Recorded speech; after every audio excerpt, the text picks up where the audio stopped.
취업은 해커스 대기업 해커스 공기업 해커스 시정을 크게 버렸어 가자. 자, 실제로 가장 중요한 인재상 액션, 체인지, 디벨롭먼트 약간 달라졌습니다. 열정과 자부심을 가지고 끊임없이 도전하는 사람, 이 키워드를 잘 보셔야 돼요. 열정, 혁신, 도전, 그쵸?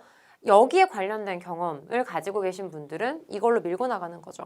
열정적이고 나는 계속해서 혁신적인 미래지향적인 사람이기 때문에 실제로 비전 2030을 보면서 더욱더 현대백화점 그룹에 입사를 해야겠다고 생각을 했다 정도가 될 수 있겠고요.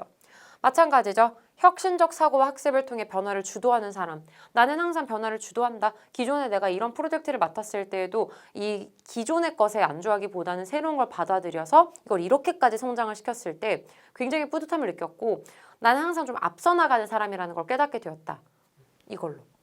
그쵸? 계속해서 변화를 주도하는 사람, 능동적인 변화를 만들어내는 사람이 될 수 있겠고요.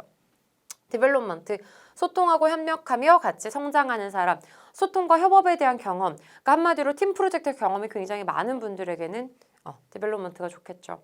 경험에 따라 조금 달라질 수 있을 것 같아요. 한마디로 내가 굉장히 다양한 경험을 가지고 있다라고 한다면 액션 쪽, 그리고 나는 계속해서 다양한 공모전, 그리고 실제로 전공 영역에서 새로운 창의성을 주도했거나 이런 분들은 체인지, 그리고 나는 실제로 관련된 전문성이 조금 부족할 수는 있으나 정말 다양한 경험, 그리고 협업하고 소통할 수 있는 경험을 많이 하신 분들은 디벨롭먼트 쪽으로 아예 컨셉을 잡고 가져가시는 게 굉장히 유리할 겁니다.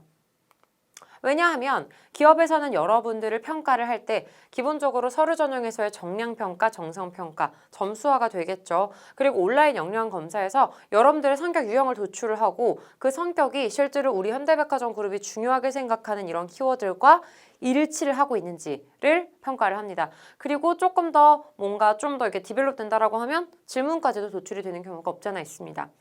그리고 나서 면접을 보는 거죠. 직무 역량 면접. 해당 산업에 대해서 얼마나 관심이 있는지, 그리고 자기소개서를 기반으로 한 질문들이 심층적으로 나오는데 어떤 곳에서 나올 수 있을지 몰라요. 정말 산업에 대한 질문이 나올 수도 있고요. 직무에 대한 질문이 나올 수도 있고요. 자소서를 기반으로 나올 수도 있고요. 이력서보다는 자소서 기반으로 해서 많이 물어보는 편이고요. 최종 인상 면접은 앞에 있는 이 레퍼런스들을 보면서 실제로 일치를 하는지 정말 확인하는, 다시 한번 확인하는 작업 정도라고 생각을 해주시면 되겠습니다. 이해가 가시나요? 그래서 면접 전형이 굉장히 좀 깔끔하고 단촐한데 그만큼 몇 개 안 되는 질문은 나의 역량, 성향, 캐릭터를 완벽하게 보여주셔야 한다는 부담을 가지시는 게 맞습니다. 자, 실제로 그럼 어떤 식으로 어필을 해야 하는지. 어필을 하실 때 아까 제가 말씀드렸던 열정에 대한 부분이나 혁신에 대한 부분이나 소통에 대한 부분은 방법이 없어요. 그냥 에피소드를 활용을 하시는 수밖에 없습니다. 내가 실제로 굉장히 열정적으로 임했던 경험, 내가 굉장히 혁신적으로 일했던 경험, 그리고 내가 정말 효과적으로 소통했던 경험을 기본적으로 가지고 있으셔야 하고요. 여기서 가장 중요한 건 이 에피소드의 사건이나 배경의 가장 중요한 범위를 차지를 하는 게 바로 직무와 연관된 경험, 한마디로 공동의 목표와 공동의 성과를 같이 공유하는 그런 집단 내입니다. 그래서 뭐 학생회 활동, 뭐 인턴 활동, 그리고 또 뭐가 있을까요? 뭐 공모전, 팀 프로젝트, 학과 수업, 동아리, 학생회 이런 식으로 뭔가 좀 공식적인 활동 내에서 일어난 일을 연결을 해주시는 게 좋고요. 되게 많은 분들이 막 선생님 저 다이어트 이런 말씀하지 마세요.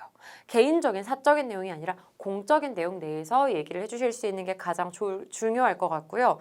자, 여기에서 키맨 역할의 이유, 내가 이걸 왜 했는지 행동에 대한 동기를 얘기를 해주셔야지 앞에서 제가 말씀드렸던 이러한 키워드들이 더 많이 빛을 발합니다. 그냥 나는 열정이 있어요 보다는 나는 이런 상황을 맞닥뜨렸을 때 그냥 내가 이거를 해결했다 보다는 이거를 내가 해결을 하려는 자세, 주인의식을 갖는 게 내 역할의 책임이라고 생각했다. 이런 것들이 책임감 또는 열정으로 다가오는 거겠죠. 그쵸? 그쵸? 뭐 학습. 나는 모를수록 더 배워야 한다고 생각을 했다. 행동에 대한 동기를 얘기를 해주시는 게 실제로 가장 적합함을 주장을 쉽게 할 수 있는 방법인 거죠. 그리고 해결 방법, 구체적으로 어떻게 해결을 했는지에서 직무 역량들이 나옵니다. 문제 해결력 내지는 의사소통 능력, 그리고 미래지향적 사고 이런 것들이 나오고요.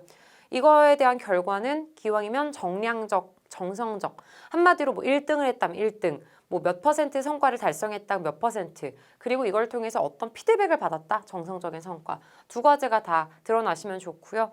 그 결과 어떤 깨달음을 얻었는지 실제로 여러분들이 자기소개서에 이미 작성을 해주신 내용일 수 있을 것 같은데요. 특히 이제 제 강의를 보신 분들은 이미 자소서 이렇게 작성을 해주셨겠죠. 그러나 면접은 조금 다릅니다. 실제로 이렇게 작성을 해주셔서 구성을 해두신 다음에 면접관이 질문하는 의도에 맞춰서 필요한 부분만 제시를 해주시는 게 가장 좋습니다.